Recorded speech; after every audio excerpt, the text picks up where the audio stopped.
जब आप प्रारंभिक परीक्षा में बैठेंगे तो प्रारंभिक परीक्षा में आपको कुछ इस प्रकार से क्वेश्चंस आपको देखने को मिलेंगे। 8 प्रकार के क्वेश्चन पूछे जाते हैं प्रीलिम्स एग्जाम में, जनरल स्टडी में।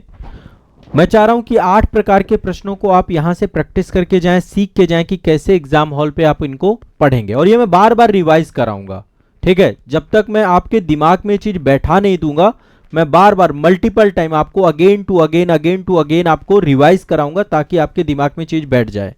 देखिए, पहले प्रकार के क्वेश्चन आपसे पूछे जाएंगे कि निम्नलिखित में से कौन सा सही नहीं है। जब भी प्रश्न पढ़ना है, ये आपका कीवर्ड है, ये कीवर्ड है और इस कीवर्ड का आपको हमेशा ध्यान में रखना है कि सही नहीं है, ये चीज आपको पता करके फिर क्वेश्चन को सॉल्व करना है। दूसरा है कौन सा क्वेश्चन सही है, तो ये कीवर्ड भी आपको देखना है। ये वन लाइनर क्वेश्चन टाइप में होते हैं, वन लाइनर क्वेश्चन के तौर पे आप इसको देख सकते हैं। कुछ क्वेश्चन आपके मैच द फॉलोइंग क्वेश्चन होंगे जो कि मिलान करे को लेकर के होते हैं। हम सभी टाइप के क्वेश्चंस को हल करेंगे और ये प्रीवियस ईयर के क्वेश्चन पेपर के तौर पे करेंगे ताकि आयोग के लेवल को समझ पाएं। बहुत सारी एक्स्ट्रा नॉलेज भी हर सेशन में आपको मिलेगी, बहुत सारी एक्स्ट्रा नॉलेज भी मैं आपको दूंगा, जानकारी भी आपको उपलब्ध कराऊंगा। और आयोग की डिफिकल्टी, आईएएस जैसा बड़े एग्जाम की जो डिफिकल्टी है उसको भी आप प्रीवियस ईयर क्वेश्चन पेपर के माध्यम से जान पाएंगे। इसके बाद जो है कथन और कारण से क्वेश्चन सबसे ज्यादा पूछता है। लगभग अब वर्तमान में 20 से 25 क्वेश्चन कथन कारण से भी आने लग गए हैं, तो कथन कारण वाले क्वेश्चन की डिफिकल्टी भी आपको समझनी पड़ेगी। इसके अलावा एक से अधिक उत्तर, कौन सा कूट सही है ना, 1 2 सही है, 1 2 3 सही है, 1 2 3 4 सही है। युग्म वाला भी ये नया स्टार्ट हुआ है, कितने जोड़े सही हैं, कितने युग्म सही हैं, ये एक डिफिकल्टी लेवल को बढ़ाता है। इसमें एलिमिनेशन मेथड काम नहीं करता है, ये भी आपका एक प्रकार है। स्टेटमेंट बेस्ड क्वेश्चन बहुत सारे आते हैं, क्रम से सजाइए क्वेश्चन बहुत सारे आते हैं, आरोही क्रम में, अवरोही क्रम में, और तथ्यों से जुड़े हुए क्वेश्चन, आपके तथ्यवार प्रश्न भी पूछे जाते हैं। तो लगभग 8 से 9 प्रकार के प्रश्न आपके एग्जाम हॉल पे आपको मिलेंगे जिनका अभ्यास IAS previous year question paper practice set के माध्यम से मैं प्रीलिम्स के छात्रों के लिए करवा रहा हूं। चलिए, अब यहां पे हम कुछ क्वेश्चंस देखेंगे और उन क्वेश्चंस को आप सभी हल करेंगे। जितने भी प्रश्न हैं अभी इतिहास के हैं, मैं आगे चल के राज्य व्यवस्था के क्वेश्चन, अर्थव्यवस्था के क्वेश्चन, आपके विज्ञान एवं प्रौद्योगिकी के क्वेश्चन, आईआर से जुड़े हुए क्वेश्चन, इन्वायरमेंट से जुड़े हुए क्वेश्चन, अलग अलग क्वेश्चंस भी लूंगा। करंट के भी कुछ क्वेश्चन आपको यहां पे प्रैक्टिस करवाऊंगा जो कि लेटेस्ट करंट से जुड़े हुए क्वेश्चन होंगे। तो भारत के इतिहास के प्रश्न जो आपके होते हैं अभी उनका हमारा ये दूसरा प्रैक्टिस सेट है। पहला प्रैक्टिस सेट आपका हो चुका है, जो लोग पहले प्रैक्टिस सेट में नहीं जुड़े थे वो जरूर जुड़े। अब हम दूसरे प्रैक्टिस सेट की तरफ जा रहे हैं। आपके सामने यहां पे प्रश्न आएगा। सबसे पहला रूल है जो आपको सीखना है एग्जाम हॉल पे क्वेश्चन को सॉल्व करने में, वो रूल है आपको प्रश्न को बहुत इत्मीनान से, बहुत सावधानी से सुनना है, पढ़ना है। प्रश्न को बहुत आराम से पढ़िए, आप आसानी से आंसर निकाल लेंगे। अभी जब भी अभ्यास करिए, जो चीजें आपको बताऊं इनको अभ्यास करिए, और अभ्यास करेंगे तो आप इन चीजों से आप प्रश्न को देखिए। इसमें बहुत सिंपल सा क्वेश्चन है, निम्नलिखित घटनाओं पर विचार कीजिए। यहाँ पे कुछ घटनाएं दी गई हैं, लेकिन अभी इससे ये नहीं पता चल रहा है कि एक्चुअल में क्वेश्चन क्या पूछ रहा है। यहाँ पे कह रहा है ये कथनों को पढ़ना है, विचार कीजिए, ठीक है। एक्चुअल में क्वेश्चन यहाँ पे लिखा हुआ है, सही कालानुक्रम के आधार पे हमें क्या करना है, इनको बताना है कि इनका अनुक्रम क्या क्या है। यानी कि ये क्वेश्चन की डिफिकल्टी लेवल ज्यादा है। इसमें चारों स्टेटमेंट आपको पता होने चाहिए कि चारों घटनाएं आपकी कब घटी हैं। जब तक आप चारों घटनाओं को नहीं समझेंगे तो आप कभी भी ये क्वेश्चंस को कर नहीं पाएंगे। अब ये क्वेश्चन लेटेस्ट क्वेश्चन है, अभी ही पूछा गया था हाल फिलहाल में। अब देखिए, कालानुक्रम क्वेश्चन भी ऐसे सिंपल नहीं पूछता है, थोड़ा डेप्थ में जाकर के पूछता है। पहले तो इस टाइप के क्वेश्चन भी आ जाते थे, देखिए पहले इस टाइप के सिंपल क्वेश्चन आ जाते थे कालानुक्रम के। अभी ये क्वेश्चन भी मैं सॉल्व कराऊंगा। मैं ये क्वेश्चन इसलिए लिया हूं क्योंकि अब आप देखिए रूप बदल गया है। 2018 में क्वेश्चन पूछा गया था, और ये वाला क्वेश्चन जो पूछा गया था, हाँ ये तो 2018 का क्वेश्चन है जो अभी मैं आपको सॉल्व करा रहा हूं। ये आपका पहले पूछा जाता था सन 2000 इस टाइप के क्वेश्चन। लेकिन अब आप लोग क्या है, इसमें ज्यादा मतलब अपनी तैयारी को आप देखिए कि लेवल यहां पर पहुंच चुका है। क्वेश्चन है, देखिए, भारत के किसी भी राज्य में सर्वप्रथम लोकतांत्रिक रूप से चुनी गई साम्यवादी दल की सरकार। अब देखिए, ये चीज अपने आप में बहुत बड़ा पॉइंट है कि आपको ये पता हो कि भैया किस राज्य में साम्यवादी दल की सरकार चुनी गई, और वो भी पहली बार। भारत के किसी राज्य में सर्वप्रथम लोकतांत्रिक रूप से चुनी गई साम्यवादी दल की सरकार। ये एक डेप्थ क्वेश्चन है। अब ये यूपीएससी का लेवल है। आप सभी को यदि थोड़ा सा दिमाग बैठाएं तो शुरुआत में तो भारतीय राष्ट्रीय कांग्रेस की ही सरकार थी। आप देखेंगे शुरू में, चाहे वो राज्य हो चाहे केंद्र हो, सब जगह पे। लेकिन हमारे यहाँ पे जो कम्युनिस्ट पार्टी है, साम्यवादी दल की सरकार है, वो अभी भी केरल में आप देखेंगे, केरल में पहले भी थी, अभी भी थी। अब यहाँ पे चूंकि डेट पूछ रहा है, ये बहुत टफ क्वेश्चन में से मैं रखता हूं इस टाइप के क्वेश्चन को। टफ क्योंकि एग्जैक्ट डेट नहीं पता होती। अच्छा, आपके दिमाग में केरल याद भी आ जाएगा कि अच्छा केरल में साम्यवादी दल बना था सबसे पहले, लेकिन एग्जैक्ट डेट नहीं याद आएगी तो आप इसको क्रम से सजा ही नहीं पाएंगे। इस टाइप के क्वेश्चन छोड़ देने चाहिए। लेकिन फिर भी मैं आपको सॉल्व करा रहा हूं, मैं आपको सॉल्व कराने का तरीका बता रहा हूं। अप्रैल 1957 में भारत में सबसे पहले, ये इंडियन पोस्ट इंडिपेंडेंस का क्वेश्चन है, अप्रैल 1957 में सर्वप्रथम केरल में लोकतांत्रिक रूप से चुनी गई साम्यवादी दल की सरकार बनी थी और केरल के मुख्यमंत्री बनाए गए थे नंबूद्रीपाद जो है उस समय बनाए गए थे। ईएमएस नंबूद्रीपाद को जो है स्वतंत्र भारत का पहला गैर कांग्रेसी सरकार का गठन किया और पहले मुख्यमंत्री बने थे केरल में। ठीक है, एक ये फैक्चुअल आपका क्वेश्चन है। दूसरा क्वेश्चन है, भारत का उस समय सबसे बड़ा bank imperial bank of India बना, जिसका नाम बदलकर भारतीय स्टेट बैंक रख दिया गया। अब यह फैक्ट आपको पता हो एग्जैक्टली कि कब इंपीरियल बैंक, देखिए पहले एसबीआई नाम नहीं था, एसबीआई का नाम जुलाई 1955 में बदला गया। ये तो मतलब ये जनरल इकोनॉमी का क्वेश्चन। देखो इसमें Indian post independence plus economy का एक क्वेश्चन जोड़ दिया गया। ये मैं पढ़ाता हूं, जैसे आप लोगों ने इकोनॉमी पढ़ी हो। तो एसबीआई का गठन कब हुआ? जुलाई 1955 में एसबीआई को मतलब नाम इसका एसबीआई रख दिया। एसबीआई एक्ट पारित किया गया और इसका नाम भारतीय स्टेट बैंक, पहले इंपीरियल बैंक ऑफ इंडिया हुआ करता था इसका नाम। ठीक है, इसके बाद अगला करा है, एयर इंडिया का राष्ट्रीयकरण किया गया और यह एक राष्ट्रीय वाहक बन गया।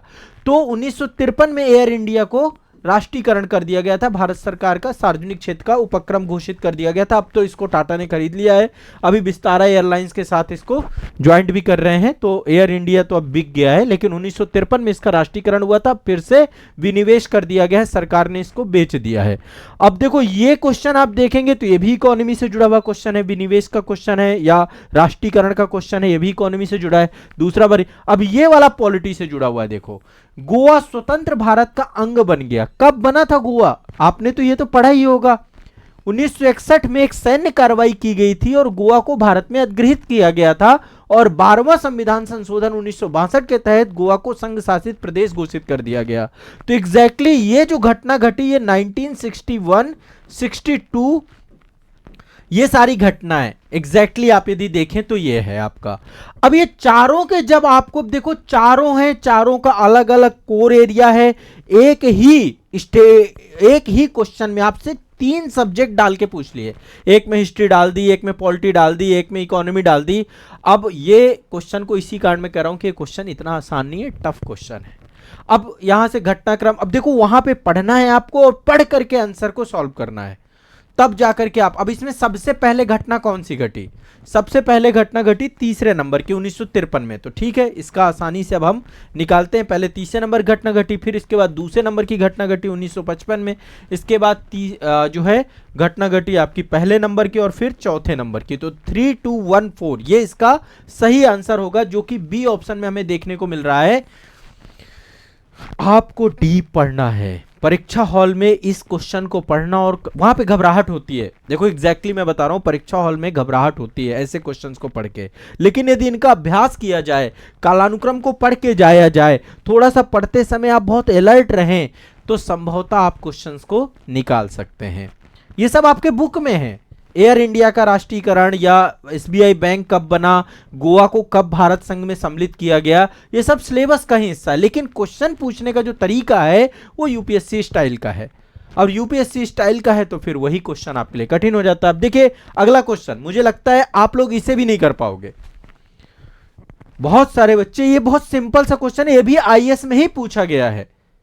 एग्जैक्टली मैं आपको गारंटी बोल रहा हूं, आप में से बहुत सारे 50% बच्चे क्वेश्चन नहीं कर पाएंगे, जबकि इससे आसान कुछ क्वेश्चन हो ही नहीं सकता है। रॉलेट एक्ट सबको याद होगा, डेट कब आया था रॉलेट एक्ट? मार्च 1919 को, मार्च 1919 को रॉलेट एक्ट आया। बंगाल विभाजन कब हुआ? बंगाल विभाजन 1905 में हुआ। 1905 में अक्टूबर में लागू हुआ था, 16 अक्टूबर में। बंगाल विभाजन।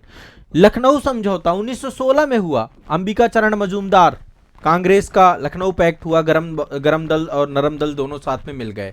और इसके बाद अगली घटना है द्वैध शासन का प्रवर्तन। द्वैध शासन भारत में 1919 के अधिनियम में लगाया गया।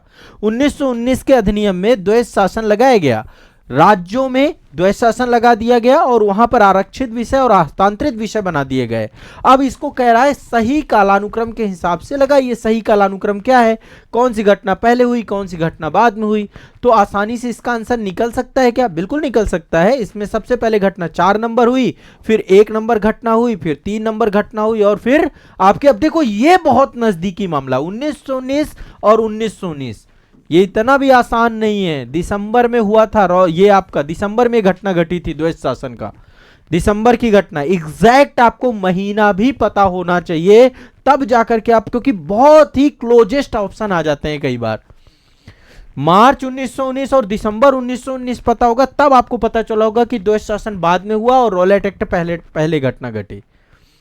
कॉमन सेंस भी लगा सकते हैं कि रॉलेट एक्ट आया, फिर जलियांवाला बाग हत्याकांड हुआ, फिर इसके बाद जो है उपाधियों को लौटाना सबने चालू किया, उसके बाद मोंटेस्क्यू चेम्सफोर्ड सुधार लागू किए गए। तो यदि आप थोड़ा सा इसको डीपली समझ के भी जाएंगे तो भी ठीक है, मतलब थोड़ा सा यदि आपको घटनाओं का एक क्रम पता है तो आसानी से क्वेश्चन किया जा सकता था। तो ये क्वेश्चन कलानुक्रम वाले हैं और कलानुक्रम वाले क्वेश्चन हर बार पूछ रहा है आयोग। थोड़ा सा लेवल कई बार बढ़ा दे रहा है, कई बार घटा दे रहा है। तो अब जो भी पढ़िए थोड़ा अलर्ट होकर के पढ़िए। क्रम और डेटों का फर्क मतलब पड़ता है, क्रम और डेटों से आप भाग नहीं सकते हैं, ठीक है। अब देखो एक ये बहुत आसान सा क्वेश्चन है, कह रहा है निम्नलिखित में से कौन सी घटना सबसे पहले हुई। इस बार देखो गेम खेल गया आयोग, ये भी कलानुक्रम का ही क्वेश्चन है, ये भी कलानुक्रम का ही क्वेश्चन है। जब तक आपको पता नहीं होंगे ये चारों स्टेटमेंट कब हुए, तब तक आप इसका आंसर ही नहीं निकाल पाएंगे, तब तक आप इसका आंसर ही नहीं निकाल पाएंगे। अब यहां पे लिखा हुआ है स्वामी दयानंद ने आर्य समाज की स्थापना की। ये बहुत आसानी से सबको पता होता है कि 1875 में बंबई में आर्य समाज की स्थापना की गई, जिसका मुख्य उद्देश्य था प्राचीन वैदिक धर्म को जो है क्या करना, पुनर्स्थापित करना। तो ये तो घटना आपकी 1875 में हुई। दूसरा है दीनबंधु मित्रा ने नील दर्पण का लेखन किया। अब ये यदि आप स्पेक्ट्रम पढ़ते हैं, मैंने भी आपको पढ़ाया है, दीनबंधु मित्रा ने एक बुक लिखी थी नील दर्पण, बंगाली नाटक था ये। और इस नाटक में ये आप याद कर लो, इससे क्वेश्चन आएगा, लिखते भी जा सकते हो आप, जितनी भी चीजें मैं पढ़ा रहा हूं इनको आप लिखो भी साथ में। नील दर्पण जो आपका नाटक है, इसमें नील बागान के मालिकों के अत्याचार का खुला चित्रण किया गया है कि नील बागान के मालिक किस तरीके से, वो जो तिनकठिया प्रणाली थी वो भी आपका चंपारण सत्याग्रह भी इसी से जुड़ा हुआ था। तो 1858-59 में ये बुक लिखी गई और 1860 में प्रकाशित की गई। एग्जैक्टली आप 1860 भी कर सकते हैं इसका कि 1860 में चूंकि प्रकाशित हुई। पर किसको पता होता है, ये तो पता होता है कि भाई नील दर्पण क्या है। ये 2018 में क्वेश्चन पूछा गया, बहुत पुराना क्वेश्चन नहीं है। आप इसे समझ सकते हैं कि आयोग किस डेप्थ में जाके आपकी समझ विकसित करना चाहता है, समझना चाहता है आपसे। तो 1860 में नील दर्पण ये आपकी बुक जो है प्रकाशित हुई थी, नील बागान के मालिकों के अत्याचार को लेकर के। इसके बाद अगली घटना कह रहा है बंकिम चंद्र चट्टोपाध्याय ने आनंद मठ कब लिखा। अब सबको भाई आनंद मठ तो पता है कि आनंद मठ किसने लिखा, लेकिन आनंद मठ कब लिखी गई ये नहीं पता है। लेकिन अब ये आज बताए दे रहा हूं, 1882 में ये घटना हुई थी, आनंद मठ का प्रकाशन हुआ। और आनंद मठ भी आपकी सन्यासी विद्रोह के कथानक से जुड़ी हुई है। सन्यासी विद्रोह आपका 1763 से 1800 के बीच में जो घटना हुई थी, उसी कथानक पर आपका जो है आपका आनंद मठ लिखा गया है पूरा का पूरा, ठीक है। तो आनंद मठ का लेखन जो है 1882 में बंकिम चंद्र चट्टोपाध्याय के द्वारा किया गया, बंकिम चंद्र चटर्जी के द्वारा किया गया। अब यहां पर एक चीज और दिमाग में बैठा के रखिए, अगला क्वेश्चन है सत्येंद्रनाथ टैगोर ने इंडियन सिविल सर्विसेज परीक्षा में सफलता प्राप्त की। सत्येंद्रनाथ टैगोर कौन है पता है? अब एग्जाम कब निकाला, किस बैच के हैं, ये किसको पता है?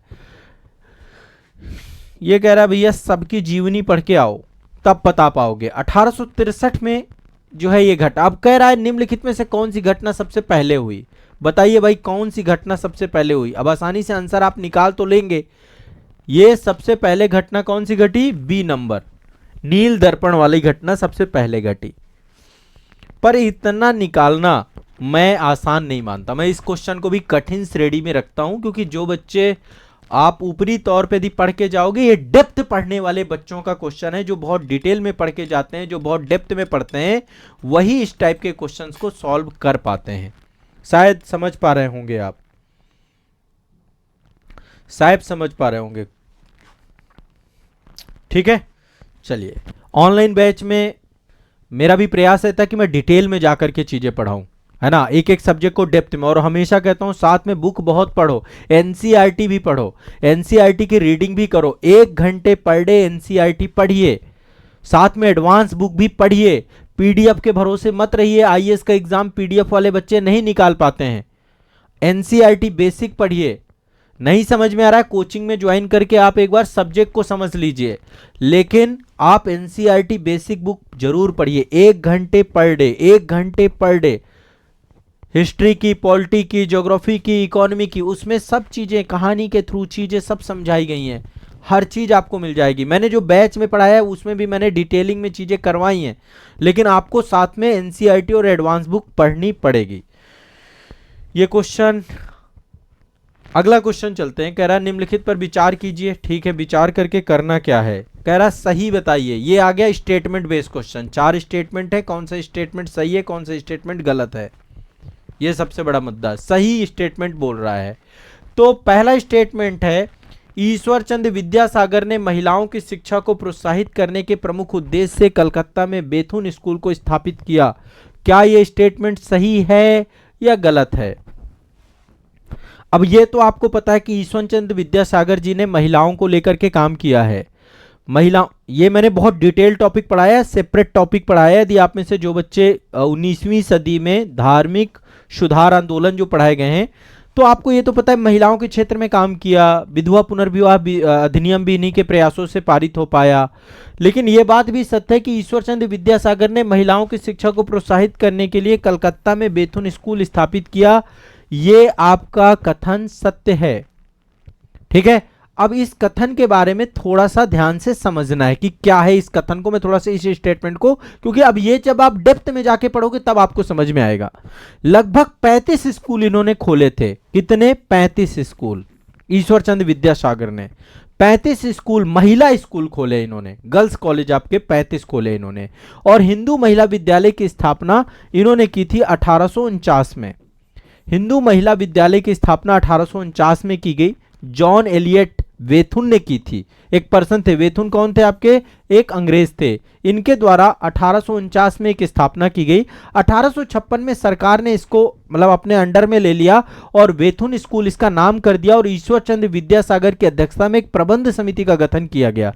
तो इस कारण से ये आपका जो है, जो इसके प्रबंधक भी रहे आपके, ठीक है, प्रबंधक भी रहे ईश्वर चंद्र विद्यासागर 1856 में, 1856 में।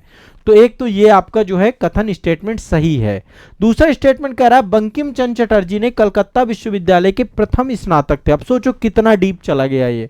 बंकिम चंद्र चटर्जी के बारे में कह रहा है कि ये कलकत्ता विश्वविद्यालय के पहले स्नातक थे। तो ये कथन भी सत्य है जब आप डिटेल में पढ़ेंगे बंकिम चंद्र चटर्जी के बारे में। अब देखिए आनंद मठ से क्वेश्चन पूछ रहा है कि आनंद मठ किससे जुड़ा हुआ है, बंकिम चंद्र चटर्जी के जीवनी के बारे में पूछ रहा है ना। तो बांग्ला उपन्यासकार थे बंकिम चंद्र चटर्जी, 1858 में कलकत्ता विश्वविद्यालय के पहले स्नातक थे। ये कथन भी आपका सत्य है। 2 कथन आपके सत्य हो गए। तीसरा कह रहा है केशव चंद्र सेन ने सती के विरुद्ध अभियान के फलस्वरूप तत्कालीन गवर्नर जनरल ने सती पर प्रतिबंध के लिए कानून बनाया। अब ये आपको सबको पता है कि ये स्टेटमेंट कैसा है, गलत है। ये बहुत जनरल है, इसमें राजा राममोहन राय का नाम आएगा। केशव चंद्र सेन तो बहुत बाद में आए, शुरुआत में थे राजा राममोहन राय। राजा राममोहन राय तो 19वीं शताब्दी का जो पूरा का पूरा टाइम था धार्मिक आर्थिक आंदोलन को लेकर के, उससे एक क्वेश्चन आपका बनता है। तो एग्जैक्टली यदि देखें तो इसका बी ऑप्शन सही है, लेकिन आप इसको भी मध्यम स्तर पे रखेंगे। हो सकता है आप गलत भी करके चले आए, क्योंकि इतना डेप्थ जाके आप कभी पढ़ते नहीं है। आप ऊपरी तौर पे पढ़ना है, आपको शॉर्ट्स देखना है, आप शॉर्टकट में मत जाइए। मैं हाथ जोड़ करके आपसे प्रार्थना कर रहा हूं, यदि आईएएस एग्जाम में सिलेक्शन चाहते हो तो डेप्थ में जाके पढ़ो, डिटेल में जाके पढ़ो। जब तक डेप्थ और डिटेल नहीं आपके अंदर होगी, आप ये क्वेश्चंस कैसे सॉल्व कर पाओगे। ये क्वेश्चन डरा नहीं रहा हूं मैं आपको, मैं तो सच्चाई दिखा रहा हूं। आपके सामने एक क्वेश्चन है, सामने क्वेश्चन है, अब आप समझिए कि इनका लेवल क्या है क्वेश्चंस का। अगला क्वेश्चन फिर आपके सामने जा रहा है। ये अगला क्वेश्चन है, जब शिमला सम्मेलन हुआ तब लॉर्ड माउंटबेटन वायसराय थे। मैं इसीलिए देखती है मैं लिखवाता हूं एक एक पॉइंट कि लिखो डिटेल में। मैं आपको पीडीएफ नहीं देता हूं, पीडीएफ दूंगा तो मैं आपके साथ अन्याय कर डालूंगा। डिटेल में लिखवाता हूं, डिटेल में समझाता हूं, लिखो, पढ़ो चीजों को, किताबें पढ़ो, एनसीईआरटी बुक भी साथ में पढ़ो। ये क्यों? क्योंकि एग्जाम की डिमांड है ना। ये हवाबाजी में एग्जाम नहीं निकलेगा कभी भी, ठीक है। अब अगला क्वेश्चन कह रहा है निम्नलिखित कथनों पर विचार कीजिए, ठीक है। कह रहा है कौन सा सही है। स्टेटमेंट बेस्ड क्वेश्चन है, 2 स्टेटमेंट दिए गए हैं, कमी है स्टेटमेंट। कह रहा है जब शिमला सम्मेलन हुआ तब लॉर्ड माउंटबेटन वायसराय थे। अब ये पता होना चाहिए कि लॉर्ड माउंटबेटन थे कि लॉर्ड बेबल थे, ये आपको पता होना चाहिए। पहला स्टेटमेंट गलत है। जिसके भी दिमाग में 1945 का शिमला सम्मेलन कब हुआ था? 1945 में हुआ था। किसके द्वारा? किसको? बेबल प्लान भी आया था ना इसी में, है ना। तो यहां पे लॉर्ड बेबल थे, पहला स्टेटमेंट। ये बहुत आसान सा क्वेश्चन है, देखा जाए तो ये आसान है। इसमें ये पहला स्टेटमेंट आपका गलत है क्योंकि यहां पर बेटन ना होकर के बेबल थे, ठीक है। पहला कथन गलत है। दूसरा कथन पे चलते हैं। दूसरा कथन कह रहा है भारतीय नौसेना का विद्रोह 1946 में तब हुआ जब मुंबई और कराची में रॉयल इंडिया नेवी के भारतीय नौसैनिक सरकार के विरुद्ध उठ खड़े हुए। तो ये तो सबको पता है कि एक बड़ा विद्रोह हुआ था 19 फरवरी 1946 को। ये क्लास में भी मैंने पढ़ाया, साभी नौसेना अधिनियम, ये सब पढ़ाया। ये दोनों टॉपिक डिटेल में आधुनिक भारत के इतिहास की क्लास में जाइए, मैंने पढ़ाया है। तो 19 फरवरी 1946 को एक जो है एनएस तलवार नामक एक जहाज था, उसके कर्मचारियों ने ब्रिटिश सरकार के समक्ष भोजन व्यवस्था की शिकायत की। सरकार ने ध्यान नहीं दिया। बंबई, कराची और मद्रास में जो नौसैनिक थे सरकार के विरुद्ध विद्रोह कर बैठे। और फिर इसके बाद सरदार वल्लभ भाई पटेल ने आश्वासन भी दिया, फिर विद्रोहियों ने आत्मसमर्पण किया। तो एक विद्रोह हुआ था आपका 19 फरवरी को।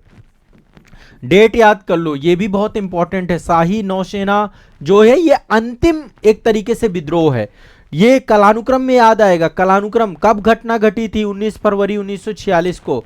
25 फरवरी, 4-5 दिन 6 दिन तक ये पूरा का पूरा चला। 25 फरवरी को आत्मसमर्पण किया था। और 25 फरवरी को आत्मसमर्पण जब सरदार पटेल ने आश्वासन दिया कि चीजों को सुधार किया जाएगा। और ये अंतिम एक तरीके से आंदोलन विद्रोह आप मान लीजिए कि अंतिम आंदोलन विद्रोह आपका हुआ था ये, ठीक है। चलिए अगले क्वेश्चन पे चलते हैं। आपको अब समझ में आ रहा होगा मैं क्या चाह रहा हूं।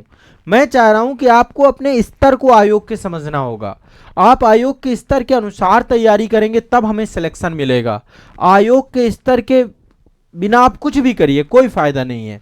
अगला क्वेश्चन है, भारत में उपनिवेश काल में व्हिटली आयोग का क्या उद्देश्य था? व्हिटली आयोग, अब आधे लोगों को तो ये नहीं पता होगा कि आयोग बनाया किस लिए गया।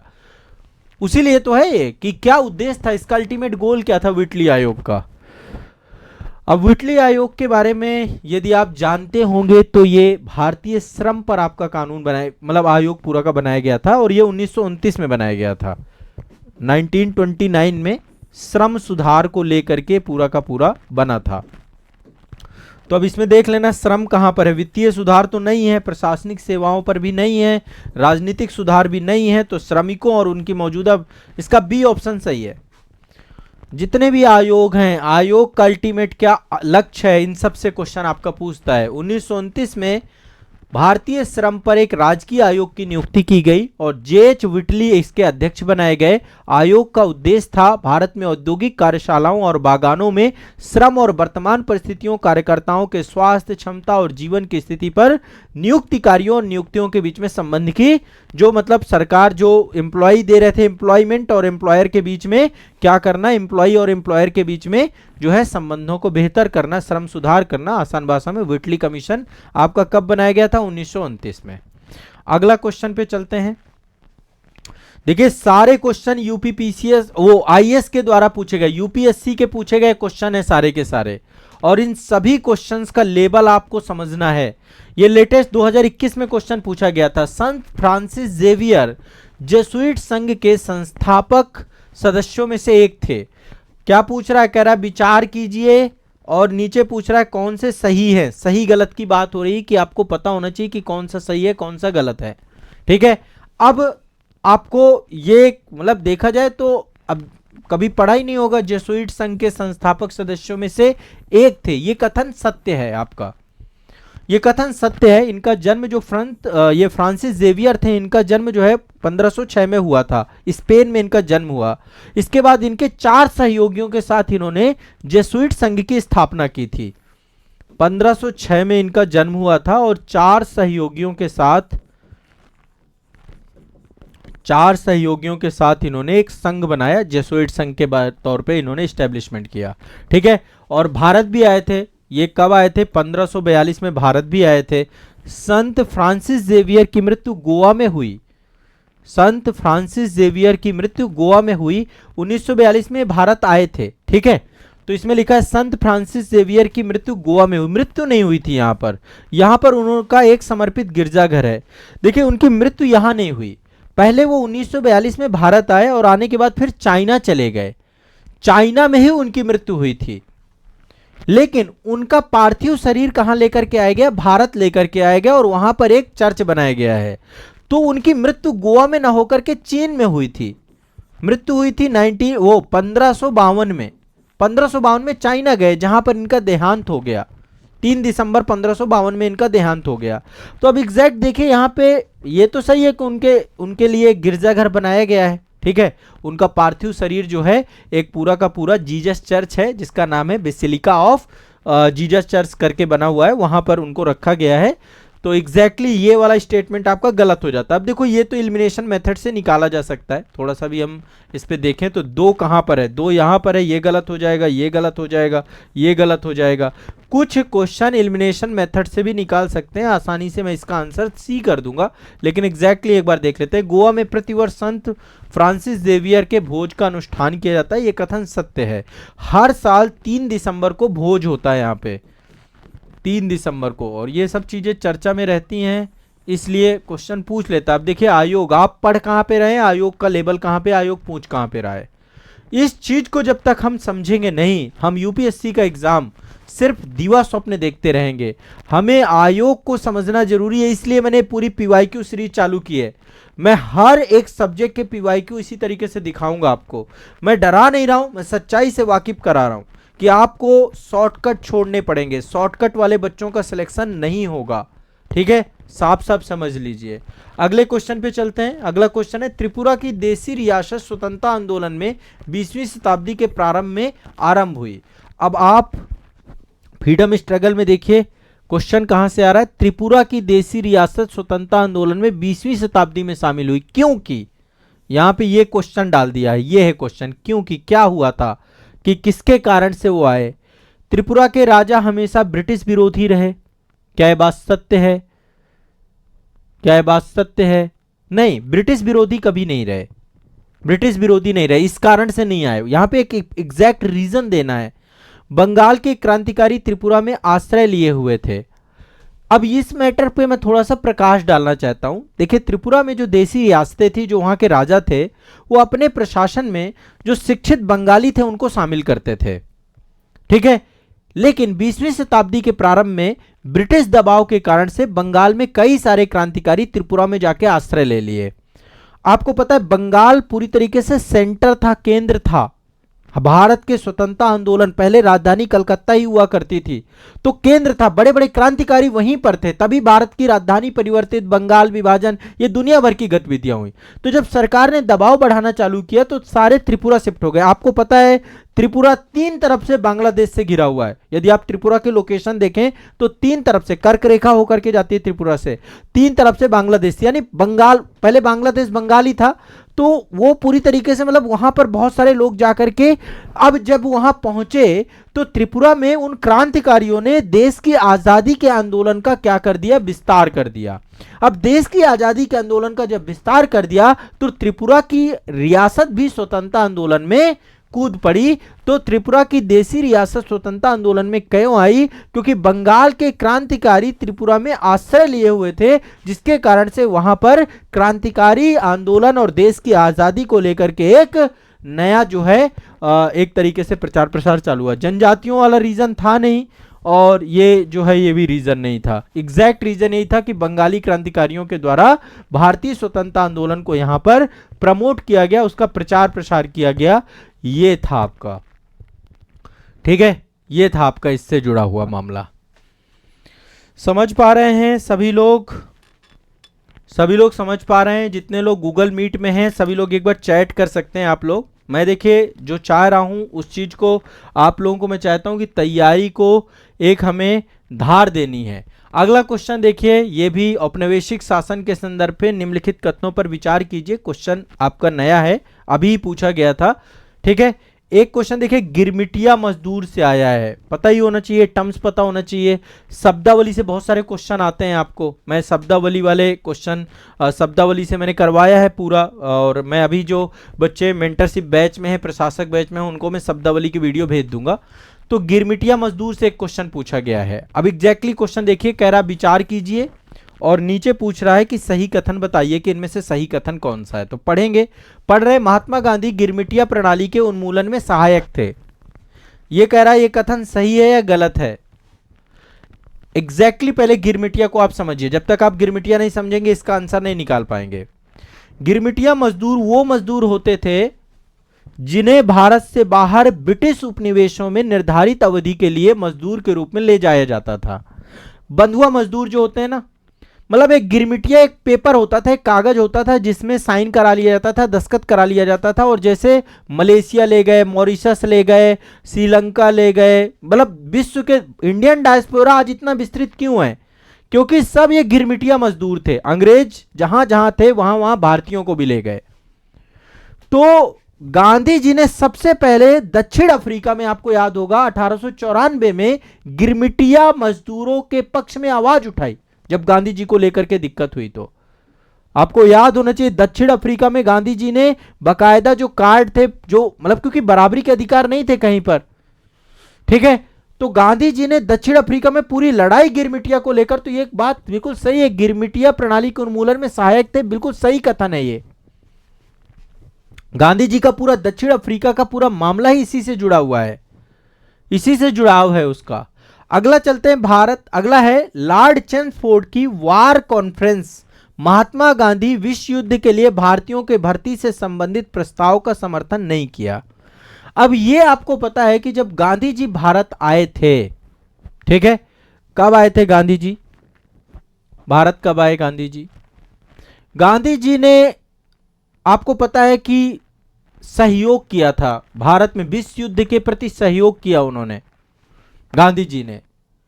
लॉर्ड चेम्सफोर्ड की वार कॉन्फ्रेंस में महात्मा गांधी जी ने विश्व युद्ध में, प्रथम विश्व युद्ध में गांधी जी सहयोगात्मक भूमिका में थे, और लॉर्ड चेम्सफोर्ड की बात है तो ये प्रथम विश्व युद्ध की बात हो रही है, तो ये स्टेटमेंट आपका गलत हो जाएगा। सिंपल सी बात है, गांधी जी ने सहयोग किया था, तभी गांधी जी को केसर हिंद दिया गया था, ठीक है, क्योंकि गांधी जी को लगा कि यदि युद्ध में समर्थन कर देंगे तो भारत को डोमिनियन स्टेटस प्राप्त हो जाएगा, अंग्रेज भी हमारी मदद करेंगे। लेकिन अंग्रेज तो रोलेट एक्ट लेकर आए, अंग्रेज तो जलियांवाला बाग हत्याकांड लेकर के आए, है ना। तभी तो जाके जब 1939 में द्वितीय विश्व युद्ध चालू हुआ तो सुभाष ने कहा नहीं, अब हम इनका सहयोग नहीं करेंगे। सुभाष चंद्र बोस ने कहा कि अब मौका है कि अब इन्होंने जैसे को तैसा दिल मिलना चाहिए। फिर गांधी जी उस समय व्यक्तिगत सत्याग्रह में चले गए, सुभाष चंद्र बोस फॉरवर्ड ब्लॉक की स्थापना करके फिर विदेशों में चले जाते हैं, है ना। तो सुभाष एक रियल हीरो थे उस टाइम पे, बट वो चलो अलग मैटर है। तो इसका आपका जो है दूसरा वाला, अब देखो एलिमिनेशन मेथड में जहां जहां दो है कट कर दो, दो है जहां जहां कट कर दो, इसका सही आंसर बी हो जाएगा। एलिमिनेशन मेथड आपको समझना पड़ेगा, एलिमिनेशन मेथड से आप आसानी से आंसर निकल सकते हैं। अगला है भारत के लोगों द्वारा नमक कानून तोड़े जाने के परिणाम स्वरूप औपनिवेशिक शासकों द्वारा भारतीय राष्ट्रीय कांग्रेस को अवैध घोषित कर दिया गया था। बिल्कुल सही कथन है, बिल्कुल सही कथन है। आपको दांडी यात्रा याद होगी, मार्च 12 मार्च से लेकर 6 अप्रैल तक नमक कानून तोड़े जाने को लेकर देश भर में दांडी यात्रा हुई, नमक का कानून का उल्लंघन किया गया। जवाहरलाल नेहरू, महादेव देसाई, ऐसे करके काफी सारे लोग थे, जवाहरलाल नेहरू, महादेव देसाई, कई सारे कांग्रेसी नेताओं और सत्याग्रहियों को जेल भेज दिया गया, भारतीय राष्ट्रीय कांग्रेस को अवैध घोषित कर दिया गया।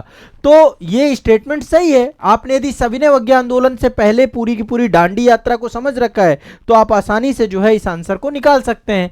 तो इसका सही आंसर 1 और 3 सत्य है, पहला और तीसरा दोनों ही सत्य हो जाएगा। और एग्जैक्टली ये आसान क्वेश्चन है। यदि आप मुझसे पूछें गिरमिटिया के बारे में आपको पता है तो आप निकाल सकते हैं।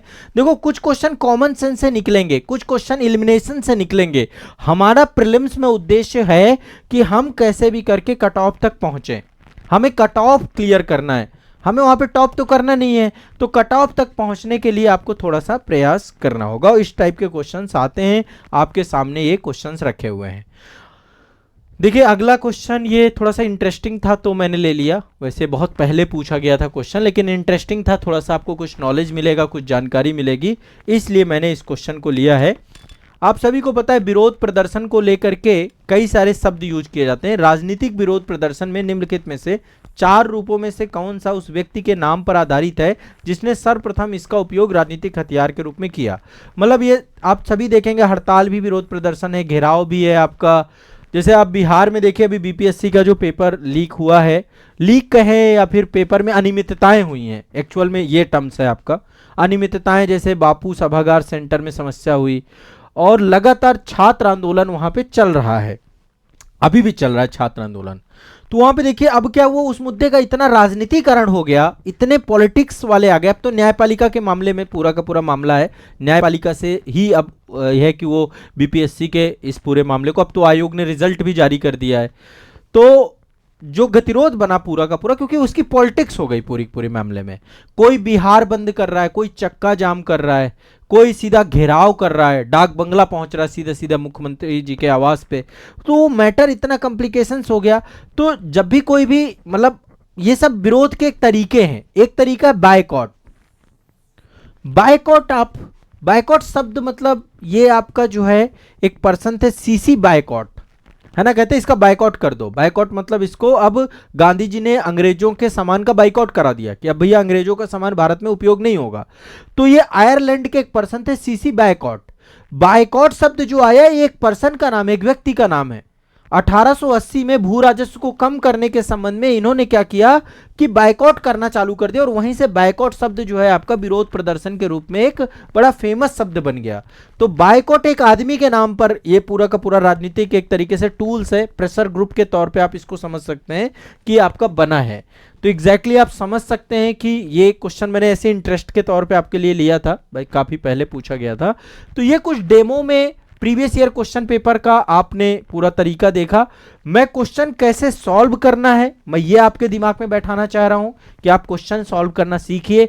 अभी मैं हर एक सब्जेक्ट में काम करूंगा, history, polity, geography, economy, science, ताकि आपके दिमाग में मैं ये बैठा के जाऊं कि आप एग्जाम हॉल पे आपको कैसे रिएक्ट करना है।